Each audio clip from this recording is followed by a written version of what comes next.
Hi everyone, and welcome to the next episode of our story time.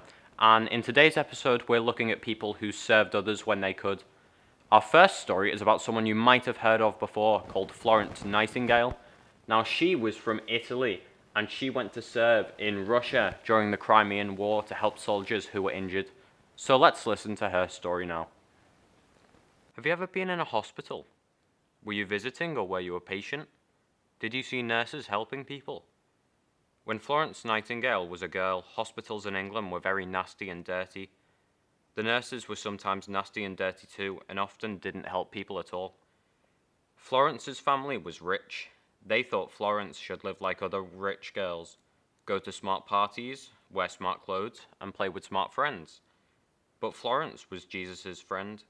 She knew that Jesus didn't want her to just live like that. He wanted her to help people.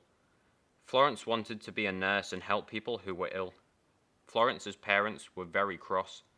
Rich girls weren't supposed to be nurses in nasty, dirty hospitals.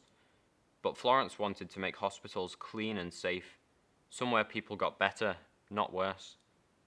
Florence got her big chance when she went to look after ill and wounded soldiers in the Crimea in Russia. She made sure the hospitals were clean and safe, not nasty and dirty. She taught nurses how to make people better, not worse. When she came home, she set up a special school to teach more nurses how to care for people. Today, hospitals are clean and safe places, where nurses help and care, and where people usually get better, not worse. Thanks to Florence Nightingale, who wanted to do something for her friend Jesus. Our next story is about Gladys Elwood. Now, she was from England, and she went down to China to tell people about Jesus. So let's listen to her story now. Are you good at lots of things, or a few things, or do you just feel ordinary? Gladys Elwood was just ordinary. She was not very clever, just ordinary. She was not very rich, just ordinary. Her job wasn't special, just ordinary. She worked as a maid in a rich home, tidying and cleaning. But Gladys had an extraordinary friend, Jesus, and she wanted to go to China to tell people there all about him. But no one wanted her to go to China with them. They thought she was too ordinary, so Gladys went on her own. With the help of her extraordinary friend Jesus, ordinary Gladys did some extraordinary things. She ran a hotel in the middle of nowhere and told Bible stories to the travelers. She worked for the government, inspecting feet. While she checked their feet, she told the people all about her friend Jesus. She stopped prisoners fighting in a prison. She looked after more than 100 children who had no one else to love them. When war came to China, she kept her children safe from danger by walking with them for days and days and days across the mountains to escape the fighting. Gladys had some extraordinary adventures. Some people thought Gladys was too ordinary, but Jesus didn't. Jesus can help his ordinary friends like you, me, and Gladys to do extraordinary things for him. Our final story is about two people called William and Catherine Booth, and they started a movement called the Salvation Army.